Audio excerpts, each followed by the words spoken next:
Here are 9 kids who, despite what medical professionals predicted, beat the odds and survived.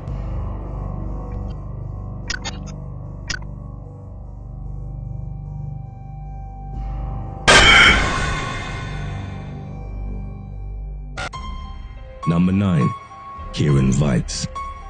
Bismarck, North Dakota. During her 20-week pregnancy checkup, doctors told Caitlin and her husband Brian that they discovered that their baby's heart was growing outside of her chest, a rare condition called ectopic cordis. Caitlin and Brian fully expected to lose the baby, but after meeting with a specialist, the doctor gave them hope by saying that if she survived the surgery, she could go on to live a healthy and full life. Instead of terminating the pregnancy, Caitlin and Brian decided to go ahead with it, but during their 36-week appointment, doctors were concerned about the baby's vitals and scheduled an immediate C-section. It took over 60 doctors 5 hours to put Kieran's heart back inside her chest. 2 years later, Kieran is healthy. Number 8.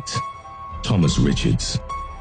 When Thomas Richards was born in 2016, doctors told his parents that he had a very rare defect called tracheal agenesis that caused him to be born without a trachea, an occurrence so rare that there are less than 200 documented cases in the US. Children with tracheal agenesis usually die quietly and never draw a breath unless surgery is performed immediately. With only 5 successful cases worldwide, the odds were not in Thomas's favor. When Thomas was born, doctors could not figure out why he wasn't breathing. When they forced air into his lungs, the air went down. When they tried to put a tube down his throat, it would not go. Thomas was moved to an operating room where they made an unsuccessful attempt to find Thomas's trachea. They soon realized Thomas didn't have a trachea, and the air that was reaching his lungs was flowing down his esophagus and through a small opening. None of the doctors had ever seen anything like it. Doctors had to improvise to create an airway in Thomas's lungs, using his esophagus to build a new windpipe. Since his esophagus is being used for a trachea, Thomas must be fed through a tube. Doctors say that they plan on making a new one for him in the future to allow him to eat normally.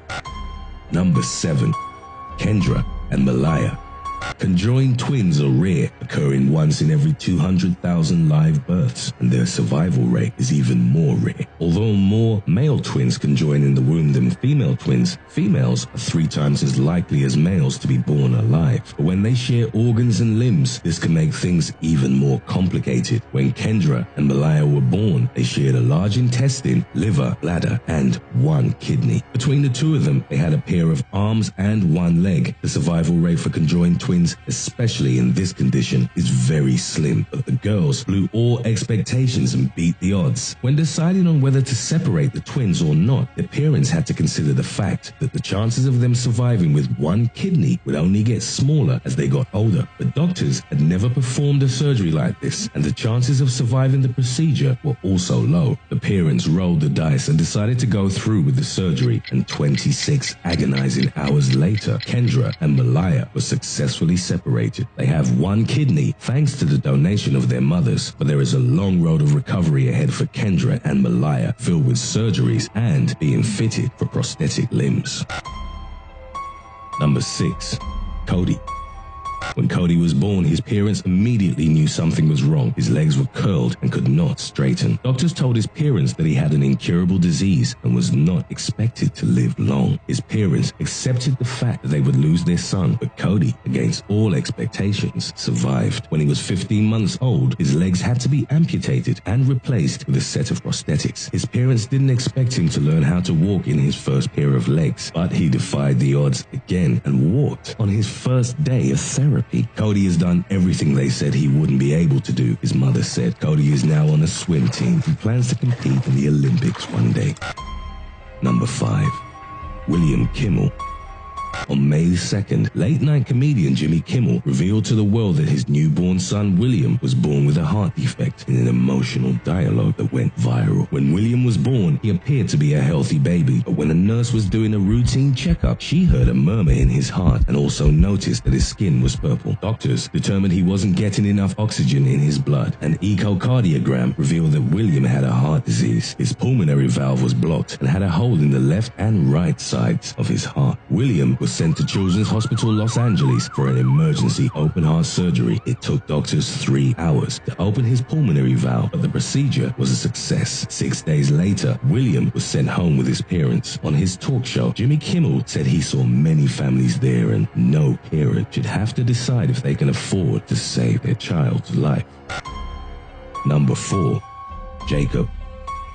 When twins Jacob Johnson and his twin sister Emma were born, doctors discovered that something was very wrong with Jacob's heart and there was a strange bulge in his stomach. Further testing revealed that Jacob had a hole in his heart and the bulge was caused by his liver and intestines, which were outside of his stomach wall. Jacob's parents, Selena and Craig, didn't know that it would be 9 months before they would be able to take their children home. For the first 5 months of his life, Jacob was in the newborn intensive care unit, hooked up to oxygen. A month later, he had open heart surgery to repair the hole in the 2 chambers in his heart. 6 weeks after that, Jacob had a surgery to remove his tonsils and adenoids, which were restricting his breathing. Then a blockage in his gallbladder had to be drained, and finally, he had the surgery to put his organs back inside his body. After his final procedure, the family was finally able to go home.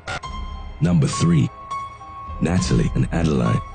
According to the University of Maryland Medical Center, approximately 40 to 60% of conjoined twins die in the womb and about 35% survive only 1 day. The survival rate of conjoined twins is somewhere between 5 and 25%, but in any case where twins that share organs are separated, it becomes a life-threatening procedure that can leave one or both of the siblings with permanent damage. Usually, doctors plan the surgery using primitive imaging techniques before they made an incision, but advances in medical technology have made it possible for doctors to use 3D modeling to make it easier and safer to plan complicated surgeries, as in the case of Natalie and Adeline. The twins were joined at the chest and shared their lungs, diaphragm, liver, intestines, colon, and pelvis. Their chances of survival were 20%. Doctors prepared for the separation a year before the surgery took place, when the girls were 6 months old. The team of doctors used 3D printers to make a replica of the twins' anatomy, including removable plastic organs, which made it easier for doctors to weigh their options for the best way to proceed. When the twins were 10 months old, they underwent the surgery and emerged 26 hours later as 2 separate girls.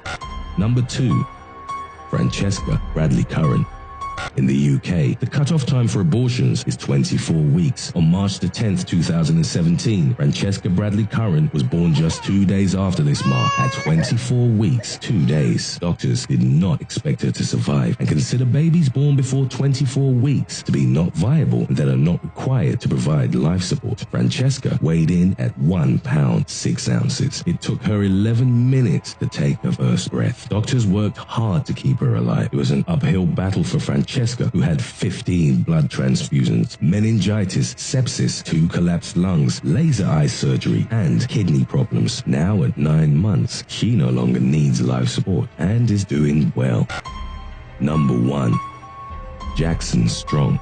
When Jackson Strong was born, he weighed only 4 pounds and half of his skull and brain was missing. Jackson's parents, Brandon and Brittany, knew their son's brain was malformed during the second ultrasound when doctors discovered that Jackson's brain, which had been growing at a normal rate, had suddenly stopped growing. Doctors told his parents that he would probably never be able to walk, talk, hear, or see, and gave them the option to abort if they wanted to. Brandon and Brittany decided against it, even if it meant that he would die soon after being born. Jackson was born via C-section at 37 weeks. Brandon and Brittany were told to prepare for the worst. Doctors were puzzled that he was still breathing and counted out several known abnormalities, but still could not pinpoint what it was. They told Brandon and Brittany that there was nothing more they could do except take him home and make him comfortable. Jackson got the nickname Strong in the hospital as he continued to survive despite professional predictions. At 10 months, Jackson began to exhibit extreme fussiness. The family flew to Boston to see a specialist. It was here where Brandon and Brittany learned the actual disease that was affecting Jackson. Microhydranencephaly, developmental abnormality that affects the brain. Finally, the family was put at ease. The doctors in Boston told them that people with his condition have lived into their 30s. The most famous of these was the story about a giant human skeleton uncovered in the desert during gas exploration in Saudi Arabia. Pictures were included, linked with the Islamic story of the Prophet Hud and the powerful giant tribe of Ad.